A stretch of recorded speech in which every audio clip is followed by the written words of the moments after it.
একটি নতুন বাংলাদেশের পথরেখা তৈরির জন্য। এই কাজে ব্যর্থ হলে জাতি আসলে আমাদের ক্ষমা করবেন না। দীর্ঘদিনের সংগ্রাম এবং অনেক প্রাণের বিনিময়ে আমরা এখানে এসেছি। 6টি সংস্কার কমিশনের প্রতিবেদনগুলোতে সেই ভবিষ্যৎ পথরেখার কথা বলা হয়েছে। এখন আমাদের কাজ হচ্ছে ইতিমধ্যে যেসব সংস্কারের সুপারিশ করা হয়েছে সেগুলোর ব্যাপারে ঐকমত্য তৈরি এবং সেগুলো বাস্তবায়নের পথ পদ্ধতি তৈরি করা।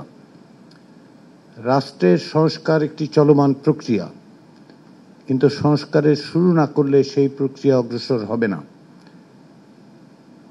সবচেয়ে বেশি দরকার সেই কারণেই সকলের সম্মতি এবং ঐকমত্য, যাতে করে এই প্রক্রিয়াটা অগ্রসর করা যায়।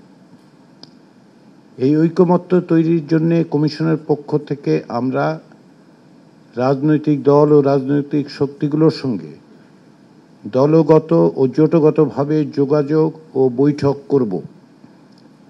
কিন্তু আনুষ্ঠানিক বৈঠকের চেয়েও জরুরি হচ্ছে কমিশন ও দলগুলোর মধ্যে সার্বক্ষণিক যোগাযোগ থাকা এবং অনানুষ্ঠানিক আলোচনা।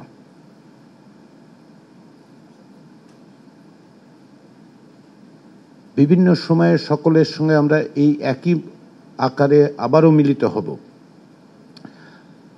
আমাদের সকলের লক্ষ্য যেহেতু এক, রাষ্ট্রের বিভিন্ন প্রতিষ্ঠান ও পদ্ধতির সংস্কার করা এবং দ্রুততম সময়ে একটি নির্বাচন করা, সেহেতু আনুষ্ঠানিক যোগাযোগের পাশাপাশি বোঝাপড়া তৈরি করা এবং একত্রে কাজ করা খুবই জরুরি। আমরা নিশ্চিত যে আপনাদের কাছ থেকে আমরা সেই সহযোগিতা পাব, কেননা আমাদের কাজ হচ্ছে আপনাদেরকে সহযোগিতা করা। আমরা আশা করি যে আলাপ আলোচনার মধ্য দিয়ে ঐকমত্যের ভিত্তিতে একটি জাতীয় সনদ তৈরি হবে, যা আগামীতে দেশ কিভাবে চলবে, কি আদর্শ ধারণ করবে তার একটি দলিল হয়ে উঠবে। তার ভিত্তিতেই যারাই ক্ষমতায় আসুন, যারাই ক্ষমতায় থাকেন, আশু এবং দীর্ঘমেয়াদের সংস্কারগুলো তারা সাধন করতে পারবেন। এই লক্ষ্যেই কমিশনের এই কার্যক্রম শুরু হচ্ছে। আমি আবারও বলি যে আমাদের পক্ষ থেকে আমাদের কাজ হচ্ছে আপনাদের সহযোগিতা করা, সকলের সাথে আলাপ আলোচনার মাধ্যমে একটি জাতীয় সনদ তৈরি করার প্রচেষ্টা অব্যাহত রাখা এবং যত দ্রুততম সময়ে সম্ভব একটি নির্বাচনের দিকে অগ্রসর হওয়া। সর্বোপরি এমন একটি দলিল তৈরি করা তা যেন ভবিষ্যতে বাংলাদেশের, যাকে আমরা বলছি নতুন বাংলাদেশ, তার পথরেখা নিশ্চিত করতে পারে।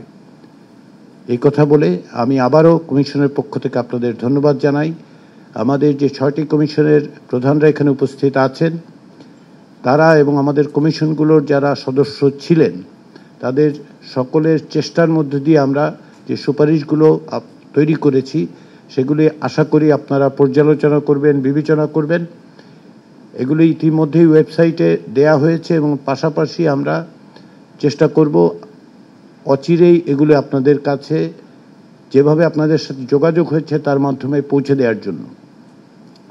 এর বাইরে যে কোনো সময়, যে কোনো পরিস্থিতিতে আপনারা, যেটা আমি আগে উল্লেখ করেছি, যে সার্বক্ষণিক যোগাযোগের মধ্যেই আসলে বোঝাপড়া, আলাপ আলোচনাটা অগ্রসর হবে।